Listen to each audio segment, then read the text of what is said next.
Now we shall discuss the spectrum of multisystem inflammatory syndrome in children temporally related to COVID-19. We will discuss the epidemiology, pathogenesis, clinical features and the differential diagnosis, and finally sketch a diagnostic algorithm for multisystem inflammatory syndrome. As we learnt in the early days of COVID-19 pandemic, children were noted to have a relatively mild disease compared to adults. However, amidst April 2020, there was an eruption of some severe cases in children with an epidemiological link to COVID-19, following which NHS England issued a warning against such cases. This entity was defined as multisystem inflammatory syndrome in children and adolescents temporally related to COVID-19 by WHO, multisystem inflammatory syndrome in children by CDC, and pediatric multisystem inflammatory syndrome temporally associated with COVID-19 by RCPCH. As on July 31, 2020, over 700 cases have been reported from the world, with a majority of these from USA and Europe, but reports from Asia have also started erupting. From the reported cases, it is clear that this disease predominantly affects previously normal children with evidence of current or past COVID infection and has prominent gastrointestinal and cardiac manifestations. WHO case definition for multisystem inflammatory syndrome in children and adolescents temporally related to COVID-19 requires all 6 of the following criteria to be fulfilled: age up to 19 years, presence of fever for at least 3 days, clinical signs suggestive of multisystem involvement with presence of at least 2 of the following 5 features: rash, bilateral non-purulent conjunctivitis or mucocutaneous inflammation, hypotension or shock, cardiac involvement in the form of cardiac dysfunction, pericarditis, valvulitis or coronary abnormalities on echocardiography or elevated cardiac biomarkers, evidence of coagulopathy in the form of deranged PT, PTT or D-dimer, and acute gastrointestinal symptoms such as vomiting, diarrhea or abdominal pain. Additionally, there must be elevated inflammatory markers like ESR, CRP or procalcitonin with no other obvious microbial cause of inflammation, and there must be an evidence of SARS-CoV-2 infection in the form of positive RT-PCR, antibody test, antigen test or even a contact with a positive case. The CDC criteria is similar, but has some subtle differences compared to the WHO criteria, such as it includes age up to 21 years, it defines exposure to a contact to have been occurred 4 weeks prior to the presentation, and it has a mandatory criteria that the disease must be a severe illness requiring hospitalization. Here we have mentioned a few of the published reports on multisystem inflammatory syndrome. What is noticeable is that this data is the frequent involvement of gastrointestinal and cardiac systems as highlighted previously, with many patients also having mucocutaneous involvement akin to Kawasaki disease. Around 2/3 of the patient test negative for RT-PCR for COVID, but 50 to 90% demonstrate a positive antibody test. Because of the multisystem involvement, these children need close monitoring and may require intensive care support. Immunosuppressants and immunomodulators are the mainstay of treatment. Intravenous immunoglobulin and steroids are most commonly used. The overall mortality is less than 5%. Looking at the epidemiological data related to COVID-19 from March to May 2020 from USA, we see that the peak of COVID-19 test positivity rate was reached in April 2020, but the number of reported cases of MIS-C started rising later. There was a gap of around 3 to 6 weeks between the peak of COVID-19 infection and a noticeable surge in MIS-C cases. Similar findings were reported from Europe. As on 3rd June 2020, only 2 cases of MIS-C were published from India. However, there are several more unpublished cases to our knowledge. These studies had a similar presentation and outcomes as the ones reported from the West, but considering the delayed peak of COVID-19 in India, a surge in cases of MIS-C may be seen from India, especially as clinicians become more familiar with the presentation of the disease and more cases are picked up. Coming to the pathogenesis of MIS-C, several aspects are unclear and are still evolving. What is relatively more certain is that the terminal point of the pathogenesis is cytokine storm. Yet poorly understood, the postulated mechanisms include the following. The most widely accepted theory is that after a SARS-CoV-2 infection, there is a formation of antibodies against the virus by the body, followed by clearance of the virus from the system. Subsequently, there is an IgG mediated enhancement of the immune response, leading to a hyperimmune response, causing a cytokine storm. This in turn causes the characteristic multi-system involvement. This hypothesis is supported by the observation that most patients test negative by RT-PCR for COVID, but have a positive antibody test. In addition, the lag of 3 to 6 weeks between the peak of COVID infection and the peak of MIS-C cases further compound this hypothesis. The second hypothesis predicts that after a COVID-19 infection with a heavy viral load, there is blockade of the interferon responses, as has been seen with other coronaviruses. Subsequently, there is a delayed response to the active infection in the form of an exaggerated cytokine surge causing MIS-C. The third hypothesis states that instead of directly leading to a cytokine storm, SARS-CoV-2 may be acting as an intermediate primer or a co-stimulatory agent, or just providing a portal of entry to an as yet unknown trigger, which is causing the immune response and causing MIS-C. Why this phenomena is occurring predominantly in children and why certain systems are more commonly affected is not definitively known.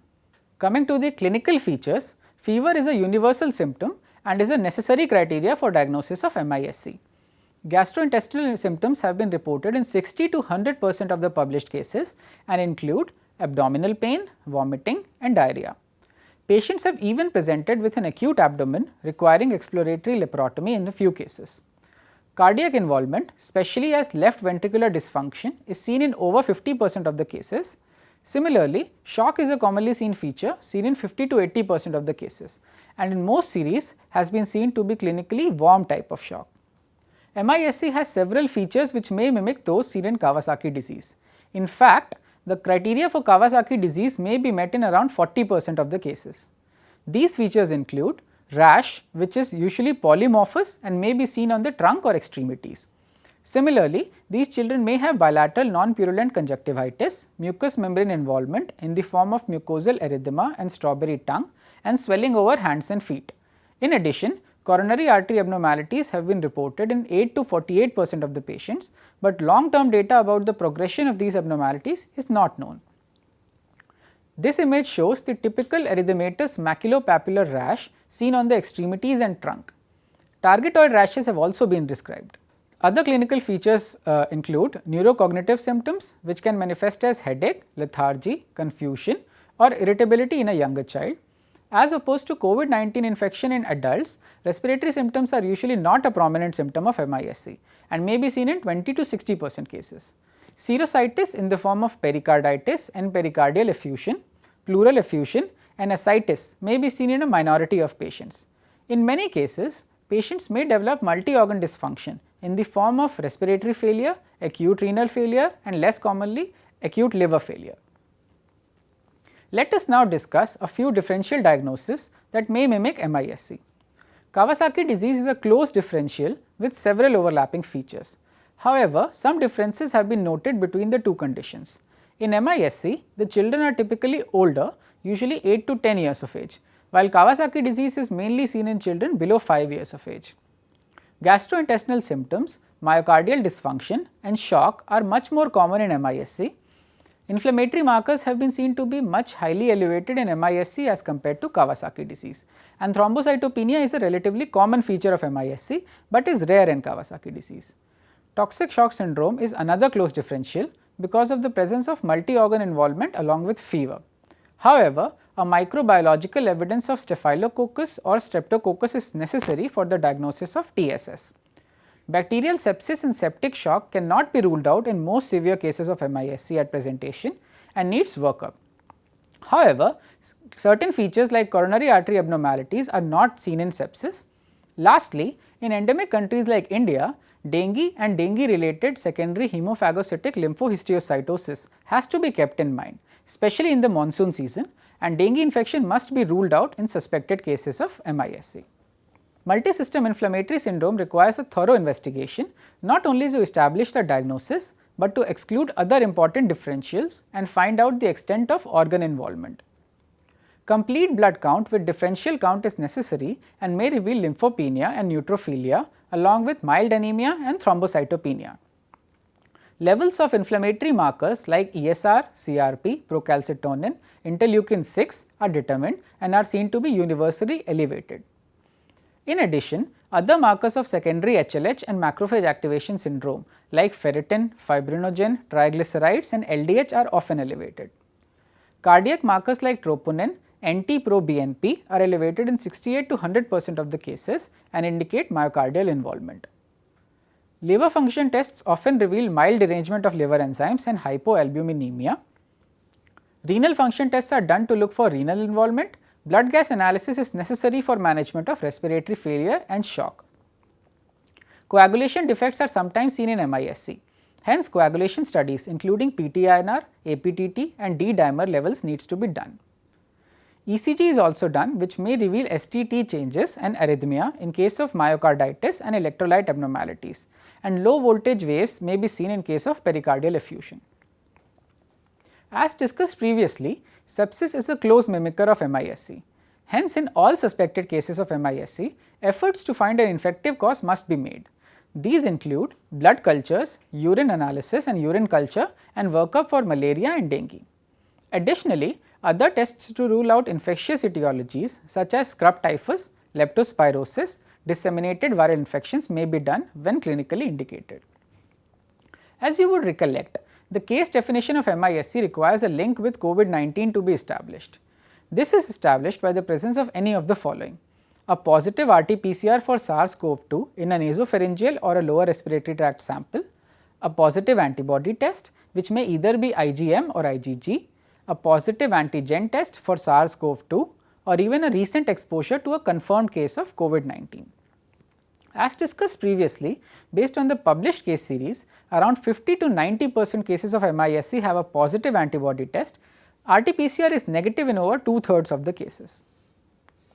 Imaging studies are necessary in patients with MISC. The most important of these is an echocardiogram, which is recommended in all cases at presentation. Echo may reveal depressed LV function in 31 to 58% patients. Coronary artery abnormalities may also be seen in 8 to 48% cases and must be quantified using Z-scores to classify the dilatation. The Z-score calculators are easily available online. Pericardial effusion and valvular dysfunction may be noted on echo. In addition, a follow-up echo is also recommended at 7 to 14 days and 4 to 6 weeks of illness to look for residual cardiac abnormalities, including coronary artery abnormalities.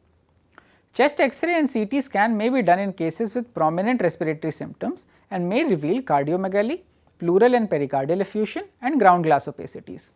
Ultrasound abdomen is necessary for cases with severe gastrointestinal symptoms and may show ascites and inflammation of the bowel and mesentery. Having learnt about the features of MISC, we propose the following diagnostic algorithm. The first step is to determine if the child has all of the following features suggestive of MISC, such as fever, gastrointestinal symptoms, rash, conjunctivitis, oral mucosal changes, confusion, Palmer erythema, and an epidemiological association with COVID-19. If these symptoms are not present, the child is unlikely to have MISC, and further evaluation for other conditions is done as clinically indicated. If the child has these symptoms, we need to look for features of shock or cardiac failure. The presence of these features makes the possibility of MISC very likely, and these children need to undergo a thorough evaluation. This includes a basic battery of investigations, including RT-PCR for SARS-CoV-2, as well as more specialized tests, such as tests for cardiac function and levels of inflammatory markers like ferritin. If the child does not have these features of shock or cardiac failure, initially only the initial investigations needs to be done. If these investigations are suggestive of diagnosis of MISC as described previously, then the further more specialized tests would be done. In the initial investigations are not compatible with the diagnosis of MISC, then other conditions need to be looked for while monitoring carefully for evolution of new symptoms. To summarize, here is a pictorial representation of the features of MISC. Children have fever along with conjunctivitis, rash, swelling of palms and soles. They often have nausea, vomiting, abdominal pain and diarrhea with mildly elevated liver enzymes.